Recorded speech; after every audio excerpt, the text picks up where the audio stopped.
Assalamualaikum warahmatullahi wabarakatuh. Innal hamdalillah nahmaduhu wa nasta'inuhu wa nastaghfiruh wa na'udzu billahi min shururi anfusina wa min sayyiati a'malina may yahdihillahu fala mudilla lahu wa may yudlil fala hadiya lahu. Asyhadu an la ilaha illallah wahdahu la syarikalah wa asyhadu anna Muhammadan abduhu wa rasuluh la nabiyya ba'da. Sallallahu alaihi wa ala alihi wa ashabihi wa man tabi'ahum bi ihsanin ila yaumiddin wassalamu tasliman katsira. Ya ayyuhalladzina amanu ittaqullaha haqqa tuqatih wa la tamutunna illa wa antum muslimun. Ya ayyuhan nas ittaqu rabbakumul ladzi khalaqakum min nafsin wahidah wa khalaqam minha zawjaha wa basa minhuma rijalan katsiran wa nisaa'a wa taqullaha alladzi tasaaluna bihi wal arham innallaha kana 'alaikum raqiba. Ya ayyuhalladzina amanu ittaqullaha wa qulu qawlan sadida yuslih lakum a'malakum wa yaghfir lakum dhunubakum wa may yuti'illah wa rasulahu faqad fasafadan adimah. Amma ba'd. Yang saya hormati dan dirahmati Allah, jamaah salat duhur Masjid Baitus Salam Piti Bogasari. Alhamdulillah, bersyukur kita pada Allah Rabbuna wa ta'ala atas nikmat yang dicurahkan untuk kita, dan kita nggak akan pernah mampu menghitung nikmat tersebut. Sebagaimana Allah berfirman dalam surat An-Nahl di ayat yang ke-18, wa in ta'udu nikmatallahi la tusuha, dan kalian gak akan pernah mampu menghitung nikmatku, maka bersyukur saja agar nikmat ini ditambahkan. Dan janji Allah hak diletakkan di surat ke-14 di ayat yang ke-7 surat Ibrahim, wa itta'adana rabbukum la in syakartum la azidanakum wa la in kafartum inna adabi lasyadid. Rabbuna wa ta'ala memaklumatkan, barang siapa mensyukuri nikmatku, aku akan tambahkan nikmat-nikmat bagimu. Manakala kufur terhadap nikmatku, adabku sangat pedih. Semoga kita yang hadir siang hari ini beserta segenap keluarga di hadapan Allah digolongkan hamba-hamba yang abd dan syakura. Amin. Salam dan salawat tercurahkan pada junjungan kita Nabi Muhammad sallallahu alaihi wasallam. Semoga kita pun juga mampu meneladani beliau dengan optimal dalam dinamika kehidupan kita, sehingga kita mencapai derajat hamba-hamba yang muttaqin, husnul khotimah, dan ahlul jannah. Amin. Ada pertanyaan pada diri kita, kenapa harus Rasulullah yang kita contoh? Sementara banyak nabi lain, ada rasul yang lain.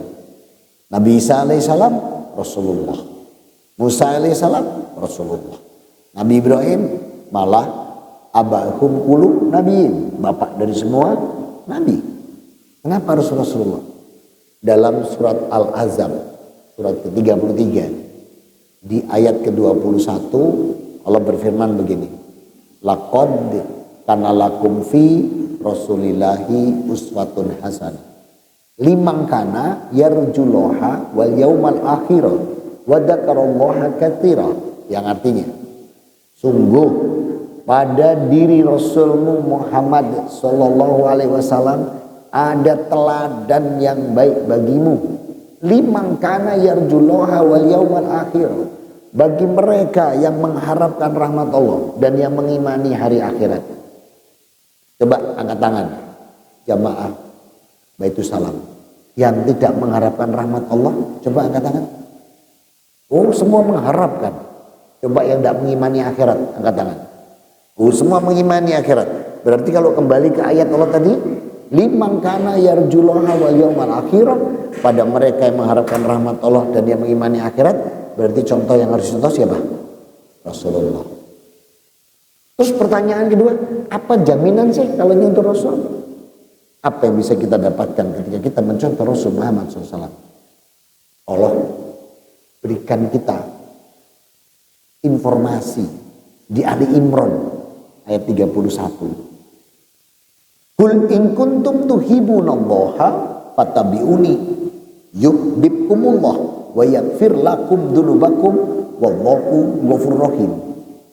Muhammad, kata Allah, katakan kepada hamba-hambaku, apabila mereka benar-benar mencintai aku, ingin masuk surgaku, ingin bertemu denganku, katakan pada mereka Muhammad, fatabi'uni. Rasul suruh mengatakan ikuti aku.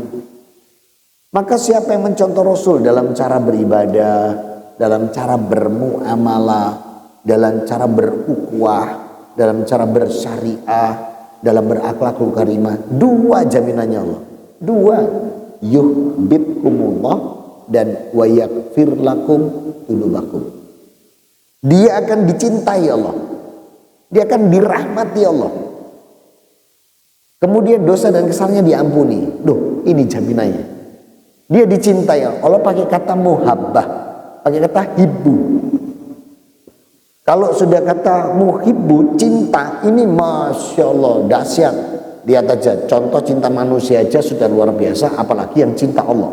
Nih, hakikatnya uang suami uang siapa? Uang istri. Kalau uangnya istri, nyaut itu istri Rasulullah. Waktu dijaluk gitu. Nah, maka di sini maknanya adalah bahwa cinta seorang manusia saja itu rela kepada yang dicintai dan disayang. Itu sepekan masih gini lagi. Apa mana ini? Luluran masih keluar lah. Pekan depan nodong lagi. Loh, ini apa mana ini? Facial keluar lagi. Coba. Ini baru cinta ukuran manusia.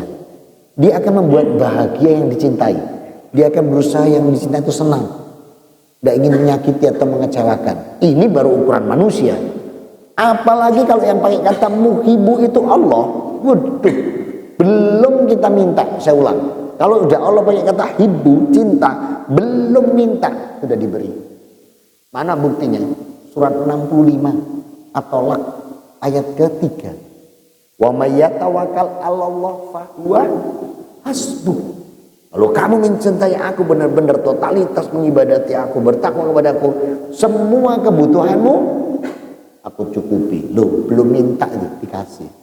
Itu kalau sudah Allah cinta. Masih kurang puas saya.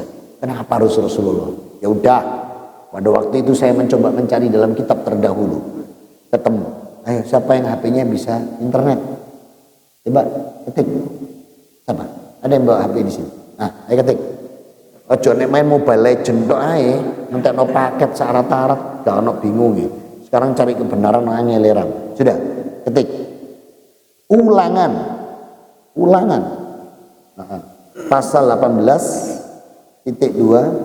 Enggak usah pakai pasal apa? Ulangan 18.2 18. Titik 2-nya titik 2, jadi ditulis titik 2 gak ketemu. Kemarin Pak, di malam saya tak tunggu lama sekali. Tak pikir ngewangi, tak jawab BA, tak jawab di tiwas cintanya.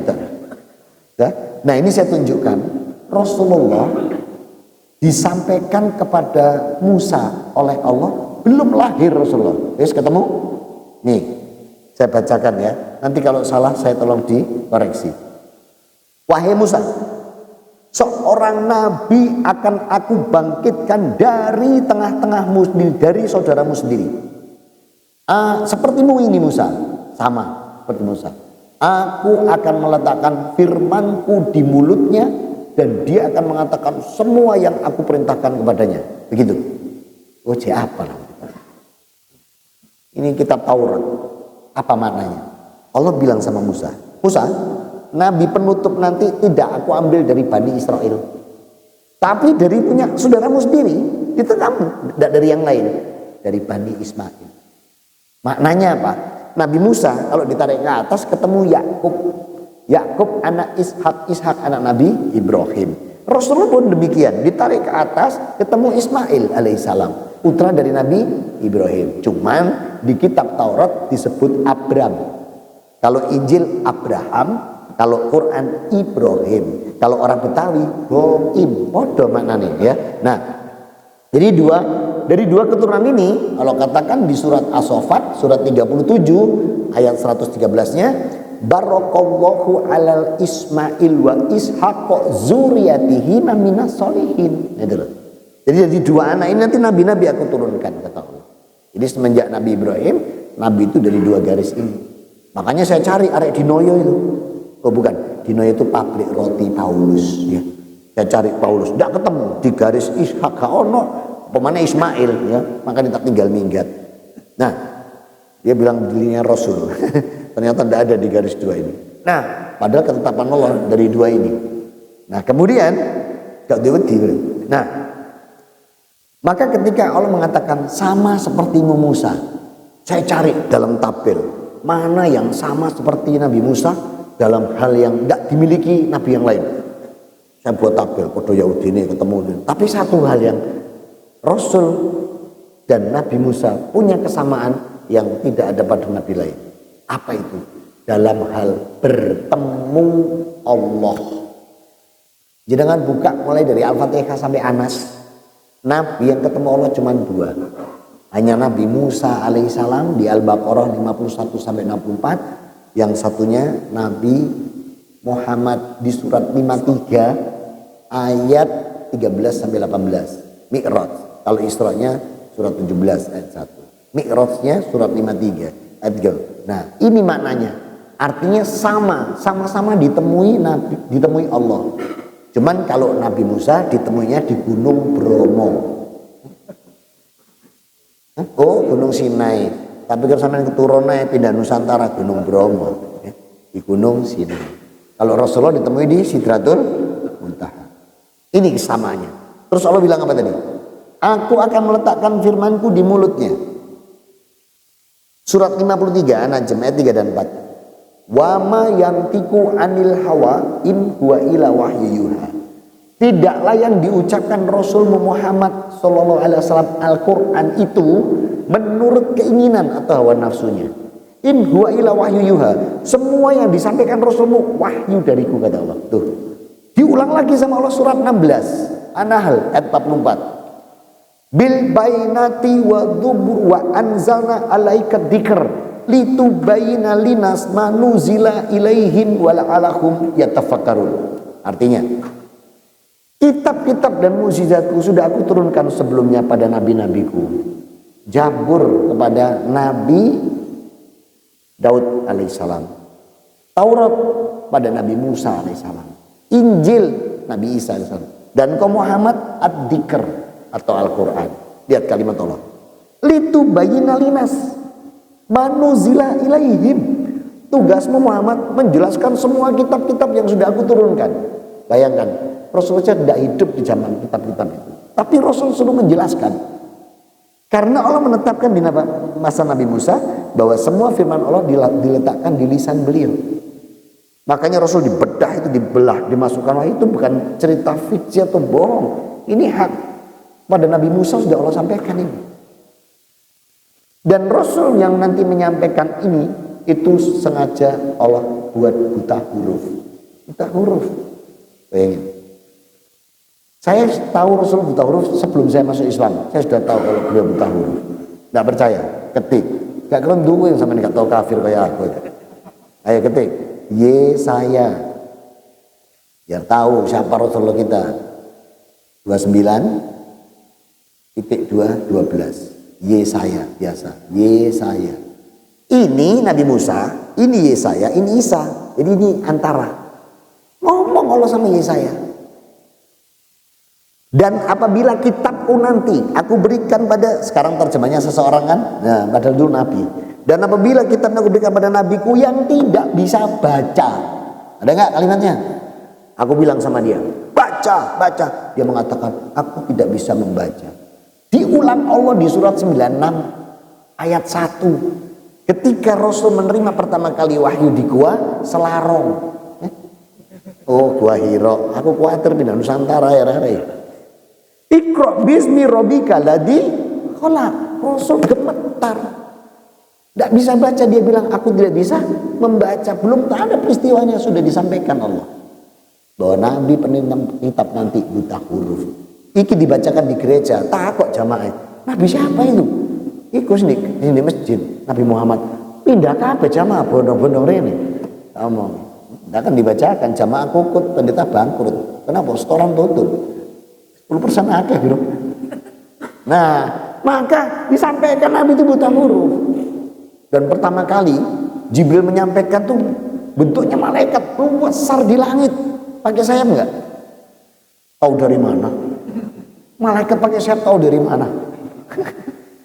Surat 35 ayat 1. Alhamdulillahi fatiris samawati wal ard wa malaikatur rusulam mi'atni hatim masna wa sulasa wa ruba'a.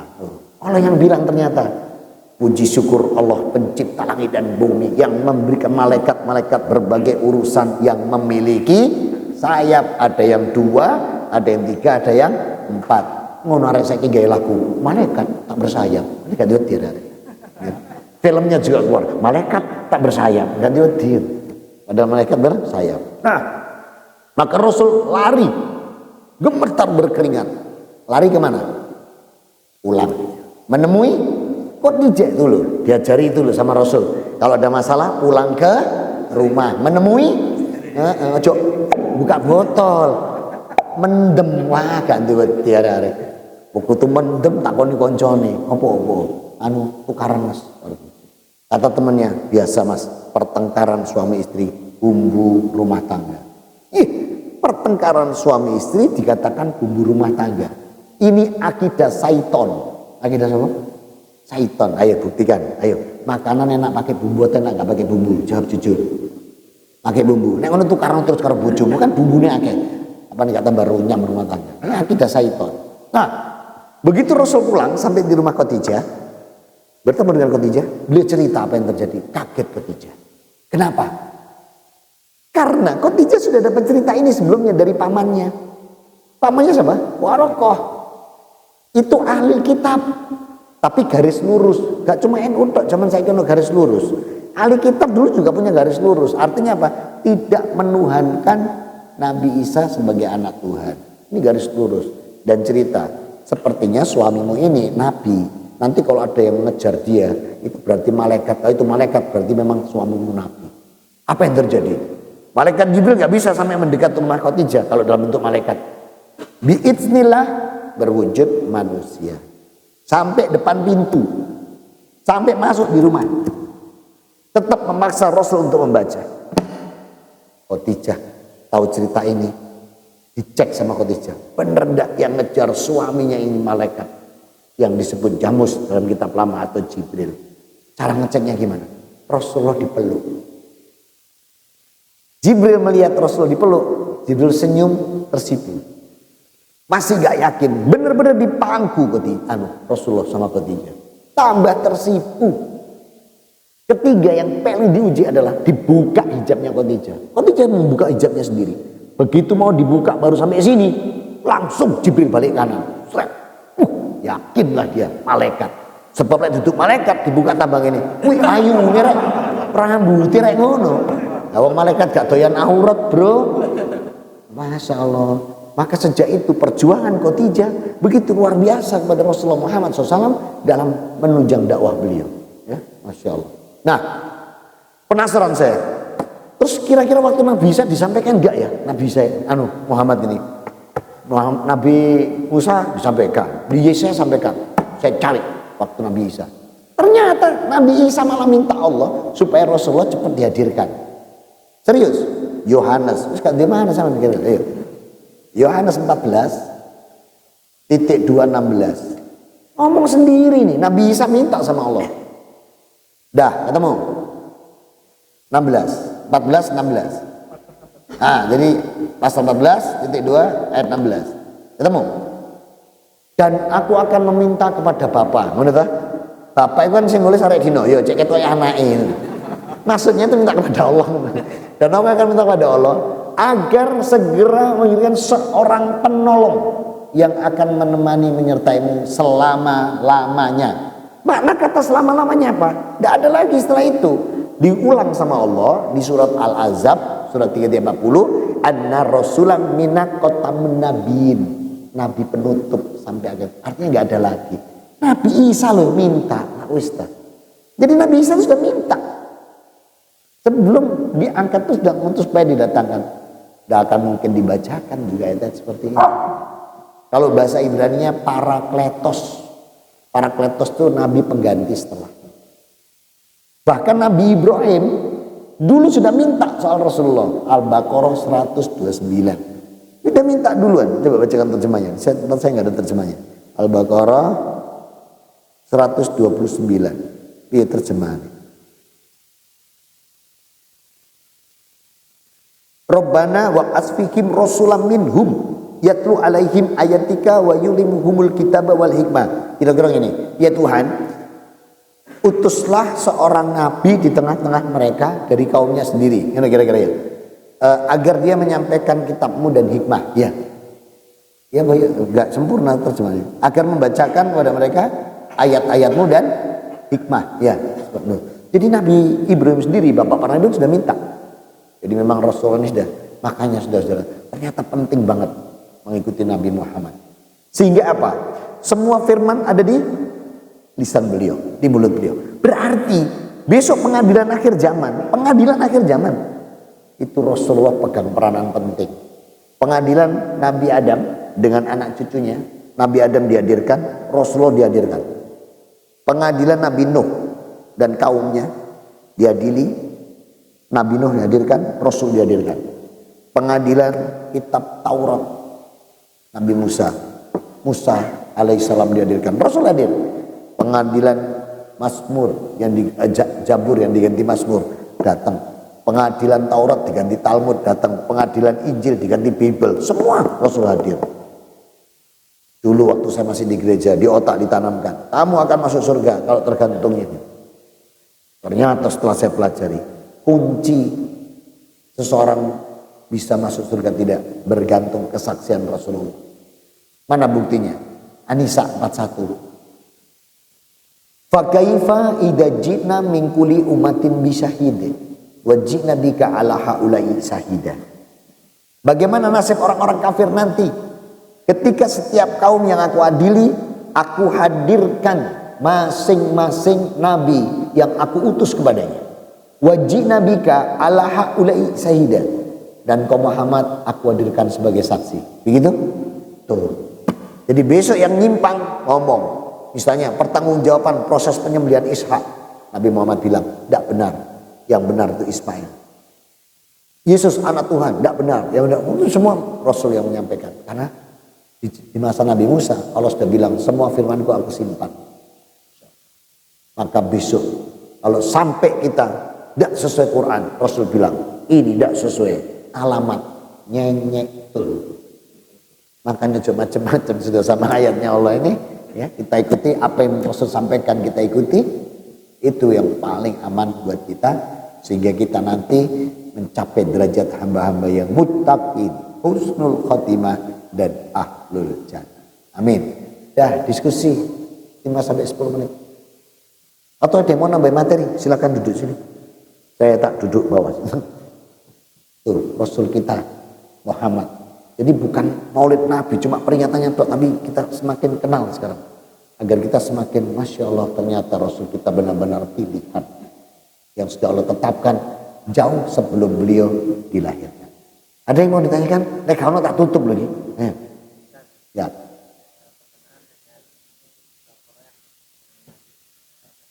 Oh, baik. Baik. Ya, ini harus diluruskan hadisnya. Hadisnya begini. Yahudi itu akan terbagi menjadi 71. Kulluhum finnar illa wahidan. Semua dari 71 ini masuk neraka kata Rasulullah kecuali satu. Kemudian Nasrani akan menjadi 72 golongan. Kulluhum finnar kata Rasul, semua itu masuk neraka kecuali satu. Nah, terus yang ketiga Rasul bilang umatku, bukan Islam terbagi itu. Nah, supaya lurus hadis ini. Bukan Islam ini terbagi 7, tapi umatku akan menjadi 73 golongan. Semuanya neraka kecuali satu. Yang mana yang dimaksud hadis ini? Nah, buka Al-Baqarah 62.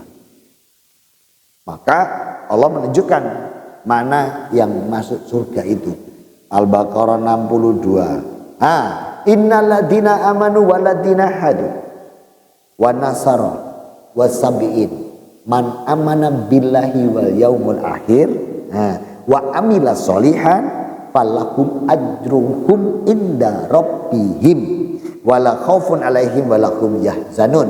Yang artinya sesungguhnya orang yang beriman artinya dia punya la ilaha illallah, tidak pada selainnya.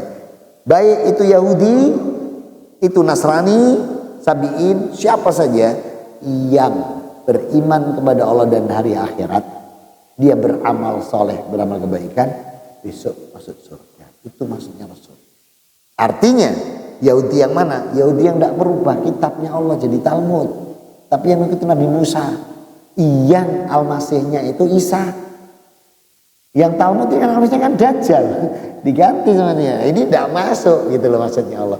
Terus Nasrani yang mana? Nasrani ini yang Hawariyun, yang bersama Nabi Isa, yang tidak pernah menuhankan Nabi Isa sebagai anak Tuhan. Kalau yang sekarang kan Tuhannya ada 3, rupa-rupa warnanya. Nah ini tidak masuk gitu loh maksud Allah. Nah itu Sabiin ini orang yang tidak terjangkau, yang enggak, tapi dia tidak percaya aneh-aneh kecuali pada satu yang menciptakan. Nah ini dan dia beramal kebaikan. Ini yang maksud. Nah itu jadi maksudnya Rasul. Sedangkan Allah menetapkan bahwa semua manusia mulai dari Nabi Adam sampai itu adalah umatmu. Itulah bedanya. Kalau Rasul itu huda arsanaka rahmatan lil alamin. Jadi Rasul itu diutus untuk alam semesta. Tapi kalau Nabi Musa man hadar rasulan minabani Israel. Isa juga sama, Isa wa rusulan min bani Israila. Jadi tapi kalau Rasul itu semuanya. Nah, berarti yang 73 itu bukan kok Islam, siji NU, Muhammadiyah, Persis, Irsad, gak diwedi tak balang botol lah. Wis mlebu surga sing ndak, bukan itu ormas. Artinya maka yang masuk itu yang benar-benar mengikuti Rasulullah. Wa atiullaha wa atiu rasul. Nah, yang itu yang masuk. Itu yang satu golongan. Perkara dia Muhammadiyah, Nahdlatul Ulama, Persis, Irsad, itu kan ormas ya. Tapi sesungguhnya mereka mengikuti Allah dan Rasul. Berarti. Ya. Lagi? Cukup? Yes. Ayo kita tutup dengan kafaratul majelis. Semoga Allah senantiasa memberikan kita semua hidayah, inayah, agar setiap amal soleh kita, amal ibadah kita di atas Quran, sunnah dan ijma' ulama yang diridhoi Allah, sehingga Allah jadikan amalan kita amalan yang soleh, solihah, makbula wa mutaqabbala. Amin. Subhanakallahumma wa bihamdika asyhadu alla ilaha illa anta astaghfiruka wa atubu ilaik. Alhamdulillah rabbil alamin wa atubu minkum. Wassalamualaikum warahmatullahi wabarakatuh.